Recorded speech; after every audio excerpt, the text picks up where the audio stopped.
18واں نقطہ اہل سنت والجماعت کے عقائد کی فہرست میں بیان کیا جاتا ہے کہ کبیرہ گناہ کرنے والوں کا معاملہ اللہ کی مشیت اور ارادے پر ہے، چاہے تو عذاب دے چاہے بخش دے۔ ہم اہل قبلہ مسلمانوں کے گناہوں کی وجہ سے ان کی تکفیر نہیں کرتے، ہم ان کا معاملہ اللہ کے سپرد کرتے ہیں۔ مسلمان کی تکفیر سے اجتناب اور مسلمانوں کے بارے میں یہ رائے دینا کہ لازماً وہ جہنم ہی میں جائیں گے اور ہمیشہ وہاں پہ رہیں گے، اہل سنت والجماعت کہتی ہے کہ ایسا ہم نہیں مانتے۔ یہ انہوں نے اصل میں جو بڑے بڑے گناہ ہیں ان کے بارے میں کہا ہے، اس لیے کہ یہ بحث پیدا ہو گئی ہمارے ہاں، اور ایک دور میں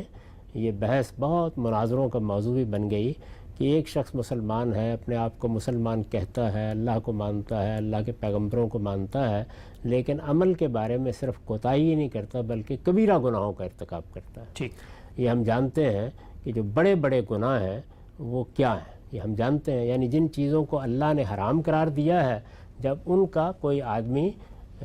دانستہ ارتکاب کرتا ہے تو یہ کبیرہ گناہ ہے۔ بیان بھی کر دیں جن چیزوں کو، جیسے مثال کے طور پر اللہ تعالیٰ نے بیان کیا نا کہ فلاں فلاں چیزیں تم نہیں کھا سکتے، یا فواحش کو حرام قرار دیا ہے، بدکاری کو حرام قرار دیا ہے، یا حق تلفی کو حرام قرار دیا ہے، تو اگر کوئی آدمی ان کا ارتکاب کرتا ہے تو اس کا مطلب ہے وہ کبیرہ گناہ کا ارتکاب کر رہا ہے۔ اللہ نے جن چیزوں کو فرائض کے طور پر بیان کیا ہے، جیسے نماز فرض کی گئی ہے، کوئی آدمی اس کا تارک ہو جاتا ہے تو ظاہر ہے کہ ایک کبیرہ گناہ کا ارتکاب کرتا ہے۔ اسی طرح سے ان کبیرہ گناہوں میں پھر بعض گناہ اکبر الکبائر ہیں، سب سے بڑھ کر ہیں، وہ قرآن مجید نے بیان کر دیا ہے کہ 3 ہی ہیں، یعنی کوئی شخص شرک کا ارتکاب کرے، کوئی قتل کا ارتکاب کرے، کوئی بدکاری کا ارتکاب کرے، تو یہ بھی ایک چیز ہمارے سامنے آ گئی۔ اس میں یہ سوال پیدا ہوتا ہے کہ اگر کوئی شخص اس طرح کے گناہوں کا ارتکاب کر رہا ہے تو اس کا انجام کیا ہوگا؟ یہ تو آخرت کا معاملہ ہوا، دنیا میں ہم اس کو کیا کہیں گے؟ یعنی کیا ہم اس کو کہیں گے کہ چونکہ اس نے اللہ تعالیٰ کی سری نافرمانی کر دی ہے، اس نے حرام چیزوں کو اپنا لیا ہے، اس نے فرائض کو ترک کر دیا ہے، یہ کبیرہ گناہوں کا مرتکب ہے، اس نے مثلا قتل کر دیا ہے، یہ بدکاری کرتا ہے، اس نے شرک کا ارتکاب کیا ہے، تو اب ہم اس کی تکفیر کر رہے ہیں؟ یہ بات زیر بحث آتی ہے۔ بہت سے لوگ ہیں جو اس معاملے میں بڑی سختی برتتے رہے ہیں، تو اس میں اہل سنت کا ایک موقف ہے، یہ ان کا موقف ہے، یعنی یہ موقف بھی ایک علمی رائے ہے۔ ایک آدمی اس سے مختلف رائے بھی رکھ سکتا ہے۔ کس بنیاد پر رکھے گا ہم سب؟ استدلال ہی کرے گا، یعنی ایسی تمام آراء میں استدلال ہی کیا جاتا ہے۔ ظاہر ہے قرآن مجید کی طرف رجوع کرے گا، کسی حدیث کی طرف رجوع کرے گا، یعنی یہ جتنی آراء بھی ہوتی ہیں ان کی بنیاد تو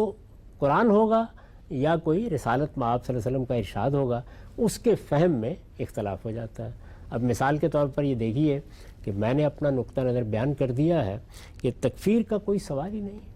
یعنی کوئی شخص اپنے آپ کو اگر مسلمان کہتا ہے تو مجھے یہ حق کہاں سے حاصل ہو گیا کہ میں اس کے ایمان کو قبول کرنے سے انکار کر دوں؟ یہ بھی ایک نقطہ نظر ہے۔ اس نقطہ نظر کے میں نے دلائل بھی بیان کر دیے۔ یہ آپ کو معلوم ہے کہ اعتراضات کی سیریز میں ایک پورا موضوع یہ رہا ہے کہ تکفیر کیا چیز ہے۔ اسی طرح بہت سے اہل علم ہیں جو تکفیر کے معاملے میں، یعنی کسی کو کافر قرار دینے کے معاملے میں بہت سی شرائط اور بہت سی چیزوں میں احتیاط کی تعلیم دیتے ہیں،